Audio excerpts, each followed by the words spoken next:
I started when I was 7 years old in just Murray Little League football.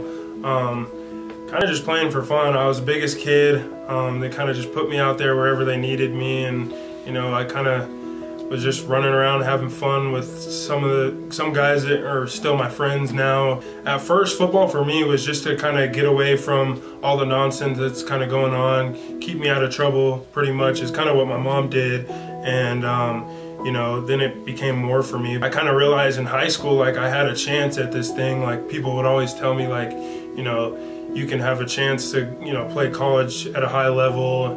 And then in college, people are like, you can play, in the league at a high level if you just continue to, be consistent and find a daily routine. So my mom's always been the one to be like, just be the best version of yourself. And I'm kind of just following those tracks. And I think both me and her are still like, this is really the real deal. So we're just both we'll look at each other and be like kind of do that nod, and I think it's just so surreal to this point. So, and my biggest thing is I didn't want my mom to pay for any of my school. So SU was the only one to offer me a full ride. I was like, free school, I get to play football and become a better person, and just grow in this life. So that's kind of was the bigger reason, and the coaches were great.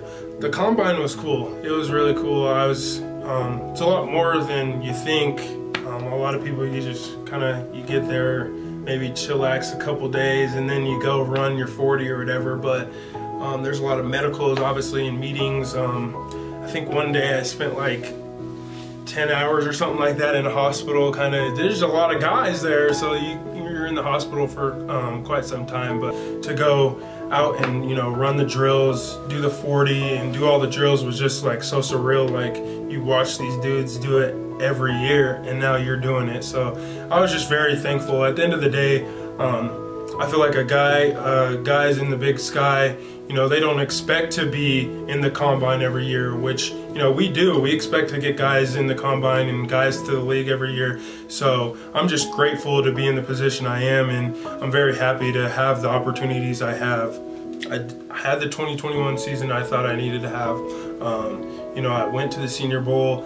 I stepped up to that competition, and then at the combine I proved numbers that they wouldn't even think I'd reach. And so I did that, and so now it's just really, you can't go tell some of those guys to pick me here or pick me there or something. You just got to believe in what you've done, and now you just kind of sit and watch and hope your name is called for sure. I think a lot of guys look at the draft and they're like, okay, I got drafted, I did it. But like, there's so much more stuff we gotta, that's just the beginning, honestly.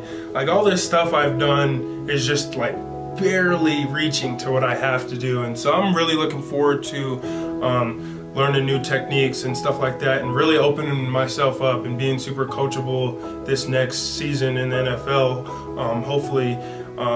And so my goals are just to have a long, healthy career in the NFL and not really worry about, obviously I'm worried about the draft, and I'll be super excited and stuff like that, but I'm worried about, being able to do my job and make a 53-man roster and things like that are a little bit more important in terms of playing the game for a long time. So, the draft's super exciting and stuff like that. I'm not going to just push that to the side. I'm obviously going to have a good time with that, but also I'm looking forward to, get in the building, meet new guys, meet the coaches, and just start learning and getting better every day. So.